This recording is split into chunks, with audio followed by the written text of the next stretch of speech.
ఈ పురాతన కాశీబుగ్గ శివాలయం ఎక్కడుందంటే మూసీ నది ఒడ్డున కిషన్ బాగులోని శ్రీ మురళీ మనోహర్ స్వామి దేవాలయానికి 1/2 కిలోమీటర్ దూరంలో కాశీబుగ్గ మందిర్ ఉంది. ఈ రెండు దేవాలయాలు రాజా రాఘు రామ్జీ నిర్మించాడు. ఈ ఆలయం ఇతర హిందూ దేవాలయాలకు కాకుండా బయటి నుండి ఇంటి రూపంలో కట్టించబడి ఉంటుంది. ఇక్కడ శివలింగం భూగర్భంలో ఉంటాడు. దీనికి కారణం అప్పట్లో దేవాలయాలు ధ్వంసం చేస్తున్న మొఘల్ అక్రమదారుల నుండి ఈ గుడి కాపాడడానికి ఇలా కట్టించారు. హాయ్ ఫ్రెండ్స్, ఎలా ఉన్నారు? బాగున్నారా? నేను మహేష్ని. Welcome to our channel Vanara creation. మనము ఈరోజు ఎక్కడికి వచ్చామంటే హైదరాబాద్లోని కిషన్ బాగ్లో ఉన్న కాశీబుగ్గ టెంపుల్ దగ్గరికి వచ్చాము. ఈ టెంపుల్కి చాలా చరిత్ర ఉంది. నేను ఈ వీడియోలో చెప్తాను, మీరు మొత్తం ఈ వీడియో చూడండి. ఇదే టెంపుల్ చూడండి ఎలా ఉంటాం, చాలా బాగుంది. మూసీ నది పక్కనే ఉంది ఈ టెంపుల్. మూసీ నది పక్కనే ఈ చుట్టుపక్కల ఇలా ఉంటుంది.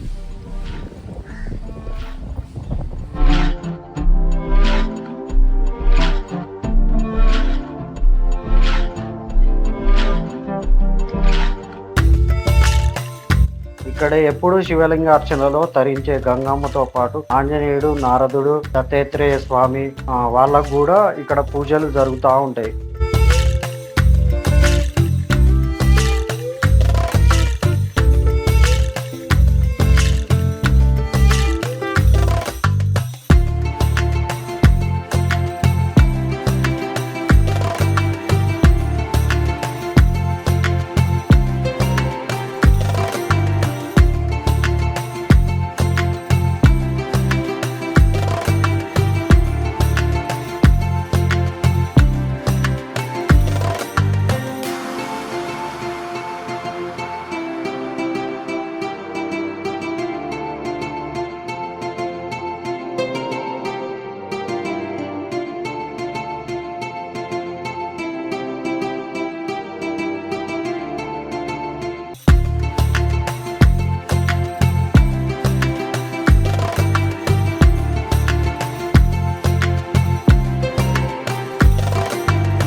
ఆ రోజుల్లోనే శివలింగానికి మానవ సహాయం లేకుండా నిత్యం జలాభిషేకం జరిగేలా ఏర్పాటు చేశారు. ఇక్కడ ఈ నీరు ఎక్కడి నుంచి వస్తుందో అప్పటికీ ఎవరికీ తెలియదు. ఈ జలాన్ని కాశీ జలం అని ప్రజలు నమ్ముతారు. ఈ నీటిని తాగితే ఏ ఆరోగ్య సమస్యలు ఉన్నా కానీ ప్రాణాంతక రోగాలు కూడా నయమవుతాయని ఇక్కడికి వచ్చే భక్తులు కూడా నమ్ముతారు. ఇక్కడ రోజు తెల్లవారుజామునే మొదటిగా నాగుపాములు ఆలయంలో ఉన్న గర్భగుడిలో ఉన్న శివుడికి అభిషేకం చేస్తాయని ఇక్కడ భక్తులు నమ్ముతూ ఉంటారు. అందుకనే ఇక్కడికి వచ్చి భక్తులు శివలింగానికి ప్రత్యేక పూజలు నిర్వహిస్తూ ఉంటారు.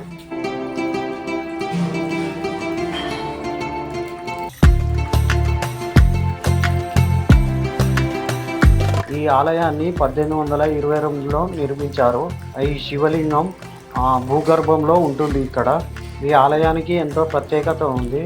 ఎందుకంటే ఇక్కడ శివలింగానికి సంవత్సరం పొడవునా నిత్యం అభిషేకం జరుగుతూనే ఉంటుంది నీటితోని.